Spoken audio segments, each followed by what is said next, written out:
വീഴ്ചകളുടെ വനംവകുപ്പ് എന്നുള്ള ചർച്ച തുടരുകയാണ്. സുജയ, വനംവകുപ്പ് യഥാർത്ഥത്തിൽ ആ പേരിൽ വനമുള്ളത് കൊണ്ട് വനത്തെക്കുറിച്ചും വന്യജീവികളെക്കുറിച്ചും കൂടുതൽ കൺസേൺഡ് ആയിട്ടുള്ള ഒരു വകുപ്പ് പോലെ ആ വകുപ്പിന് കൊടുത്തിരിക്കുന്ന പേര് തന്നെ അന്വർത്ഥമാക്കുന്ന രീതിയിൽ പ്രതികരിക്കുന്ന ഒരു വകുപ്പ് മന്ത്രിയുമായിട്ട് മാറിയിരിക്കുകയാണ്. കാരണം ഉള്ളിലുള്ള വന്യജീവികളെയാണ് സംരക്ഷിക്കേണ്ടത്, വനാതിർത്തികളിൽ ജീവിക്കുന്ന മനുഷ്യരെയല്ല. അതാണ് ഒരു പൊതു രീതിയായിട്ട് അവലംബിച്ചു വരുന്നത്. അതിന്റെ ഫലമായിട്ടാണ് ഇപ്പോൾ നമ്മൾ കണ്ടുകൊണ്ടിരിക്കുന്ന കാര്യങ്ങളെല്ലാം.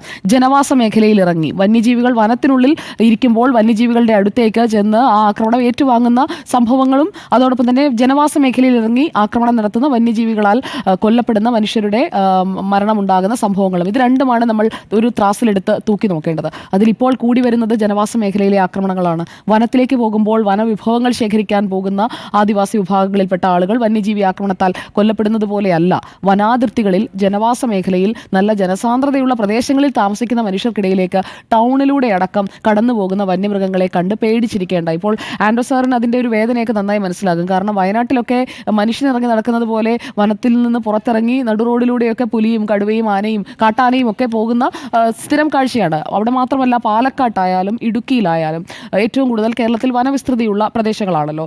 എനിക്ക് വനവകുപ്പിനോട് പറയാനുള്ളത്, ഇനിയും ജനങ്ങളുടെ ക്ഷമ പരീക്ഷിക്കരുത്. വനവകുപ്പ് ഇങ്ങനെ ക്ഷമ പരീക്ഷിച്ചിട്ടുണ്ടെങ്കിൽ അതിൻ്റെ വില അറിയാൻ പോകുന്നത് LDF സർക്കാരായിരിക്കും. LDF സർക്കാരിന് ഒരു ക്ഷീണം ഉണ്ടാക്കാൻ പോകുന്നത് വനവകുപ്പിൻ്റെ പ്രവർത്തനമായിരിക്കും. ഇപ്പോഴത്തെ ഓരോ വകുപ്പുകളുടെയും, മന്ത്രിസഭയിലെ ഓരോ വകുപ്പുകളുടെയും കാര്യക്ഷമത നമ്മളൊന്ന് ഗ്രേഡ് ചെയ്യുകയാണെന്നുണ്ടെങ്കിൽ ഇപ്പോൾ പിണറായി വിജയൻ മന്ത്രിസഭയിൽ ഒരു 10ൽ 1.5 മാർക്കേ വനംവകുപ്പിന് കൊടുക്കാൻ കഴിയുള്ളൂ. 1.5 കൊടുക്കുന്നത് തന്നെ ഈ വന്യമൃഗങ്ങളുടെ ആക്രമണങ്ങളിൽ നിന്ന് രക്ഷിക്കുന്നതിന് വേണ്ടി അവിടെയൊക്കെ ഓടിയെത്തുന്ന അരുൺ സഖറിയെ പോലെയുള്ള ആളുകളെയൊക്കെ ചേർത്തിട്ടാണ് കേട്ടോ. കാരണം അവരൊക്കെ അറ്റ്ലീസ്റ്റ് വന്ന് ഫംഗ്ഷൻ ചെയ്യുന്നുണ്ട്. എന്നാൽ മുൻകരുതൽ നടപടികളിൽ പൂർണ്ണ പാളിച്ചയാണ്. ഒരു കാര്യവും ചെയ്യുന്നില്ല. ജനവാസ മേഖലയിലേക്ക് മൃഗങ്ങൾ കടക്കാതിരിക്കാനായിട്ടുള്ള വൈദ്യുത വേലി അടക്കമുള്ള കാര്യങ്ങൾ ഓരോ ആക്രമണം ഉണ്ടാകുമ്പോഴും ഞങ്ങൾ ചെയ്യാൻ പോകുന്നു എന്ന് പറയും. എന്നിട്ട് എന്താ ചെയ്യാത്തത്? ഒരു സ്ഥലത്ത് ആക്രമണം ഉണ്ടാകുമ്പോൾ ആ സ്ഥലത്ത് ചെയ്യാനുള്ള ഒരു പ്രാഥമികമായ ഉത്തരവാദിത്തം ഉണ്ടല്ലോ, ആ പ്രദേശത്തും ചെയ്യത്തില്ല. മറ്റ് ആക്രമണം ഉണ്ടാകാൻ സാധ്യതയുണ്ട്, ഞങ്ങൾ കാൽപ്പാടുകൾ കണ്ടു മൃഗങ്ങളുടേതെന്ന് ആളുകൾ വിളിച്ചു പറയുന്ന പ്രദേശത്ത് മുൻകരുതൽ ഒരുക്കില്ല.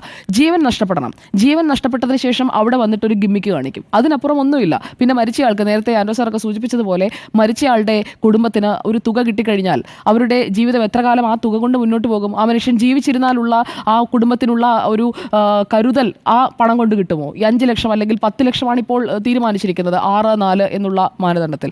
അപ്പോൾ ആ 10 ലക്ഷം രൂപ കൊണ്ട് ഇനി കാലാകാലം ഒരു ഗൃഹനാഥനായിരിക്കും, ഒരു വീടിൻ്റെ മുഴുവൻ കാര്യങ്ങൾ നോക്കുന്നയാളായിരിക്കും ഓരോ തവണയും കൊല്ലപ്പെടുക.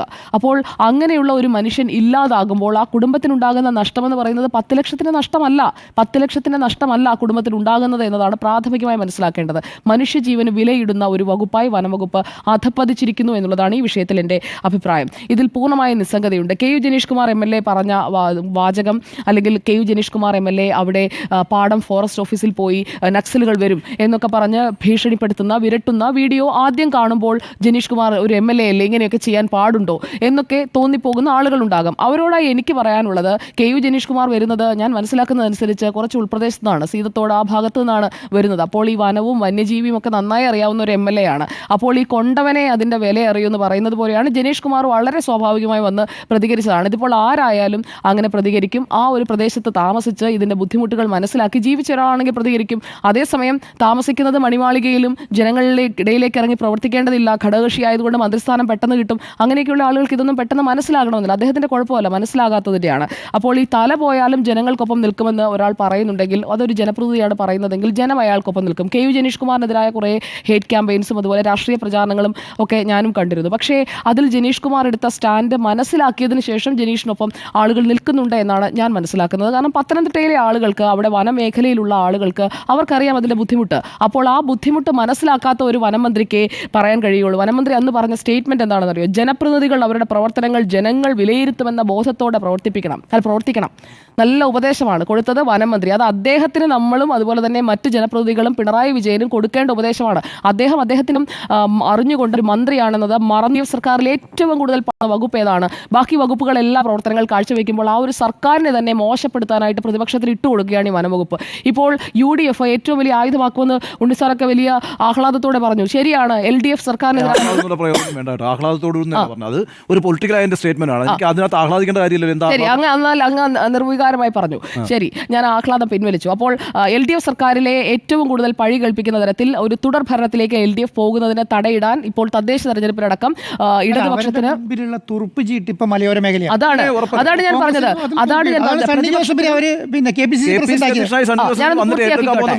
ഞാൻ പൂർത്തിയാക്കിക്കോട്ടെ.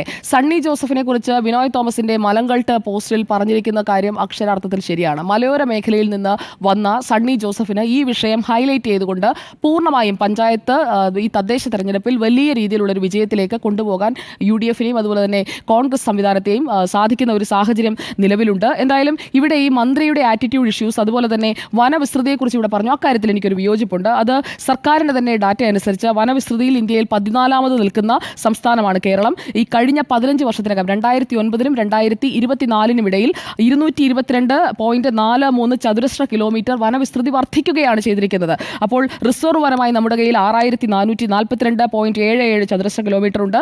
ഇടതൂർന്ന വനമെന്ന് പറയുന്നത് 9182.292 ചതുരശ്ര കിലോമീറ്റർ ആണ്. അതോടൊപ്പം തന്നെ കയ്യേറ്റം നടക്കുന്നത് 4974.55 ഹെക്ടർ വനഭൂമിയിൽ കയ്യേറ്റവുമുണ്ട്. അപ്പോൾ ഇതൊക്കെ ഒഴിപ്പിക്കാനും അതുപോലെ ഈ വനഭൂമിയിൽ നിന്ന് നാട്ടിലേക്ക് ഇറങ്ങി വരുന്ന വന്യമൃഗങ്ങളെ തുരത്താനായിട്ടുള്ള സംവിധാനങ്ങളും ഒരുക്കാനൊക്കെയാണ് ഞാൻ മനസ്സിലാക്കുന്നത് ഈ വനംവകുപ്പ് എന്നുള്ളത്. അപ്പോൾ വനം സംരക്ഷിക്കാനും അറിയില്ല, വനത്തിൽ നിന്ന് പുറത്തേക്ക് വരുന്ന വന്യജീവിയിൽ നിന്ന് നാട്ടുകാരെ സംരക്ഷിക്കാനും അറിയില്ല. അപ്പോൾ പിന്നെ ഈ വകുപ്പ് വേണോ? അതാണ് ജനം വിലയിരുത്തേണ്ടതെന്നാണ് ഈ വിഷയത്തിൽ എൻ്റെ അഭിപ്രായം.